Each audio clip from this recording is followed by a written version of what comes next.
பல்வேறு கோரிக்கைகளை வலியுறுத்தி ஜாக்டோ ஜியோ அமைப்பினர் தமிழகம் முழுவதும் உண்ணாவிரத போராட்டத்தில் ஈடுபட்டனர். காலி பணியிடங்களை நிரப்ப வேண்டும், பகுதி நேர ஆசிரியர்களை பணி நிரந்தரம் செய்ய வேண்டும் உள்ளிட்ட பல்வேறு கோரிக்கைகளை வலியுறுத்தி தமிழகம் முழுவதும் ஜாக்டோ ஜியோ அமைப்பினர் உண்ணாவிரத போராட்டத்தில் ஈடுபட்டனர். ராமநாதபுரம் மாவட்ட ஆட்சியர் அலுவலகம் முன்பு நடைபெற்ற உண்ணாவிரத போராட்டத்தில் நூற்றுக்கணக்கானோர் கலந்து கொண்டனர். இதேபோல் திருப்பூர், நாகை, தென்காசி மாவட்டங்களிலும் ஜாக்டோ ஜியோ அமைப்பினர் உண்ணாவிரத போராட்டத்தில் ஈடுபட்டனர். கடந்த சட்டமன்ற தேர்தலின் போது எப்படியாவது வெற்றி பெற வேண்டும் என்ற நோக்கில் பல்வேறு வாக்குறுதிகளை அள்ளி வீசிய ஸ்டாலின் வாக்குறுதிகளை நிறைவேற்றாமல் தொடர்ந்து அரசு ஊழியர்களை ஏமாற்றி வருவதாக குற்றச்சாட்டு எழுந்துள்ளது.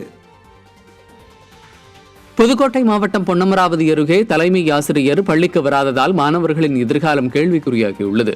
வைரவன்பட்டி ஊராட்சி ஒன்றிய தொடக்க பள்ளியின் தலைமை ஆசிரியர் அந்தோனி பள்ளி வளாகத்திலேயே மது அருந்திவிட்டு உறங்கி விடுவதாகவும் மாணவர்களுக்கு பாடம் நடத்துவதில்லை எனவும் பெற்றோர்கள் குற்றம் சாட்டுகின்றனர்.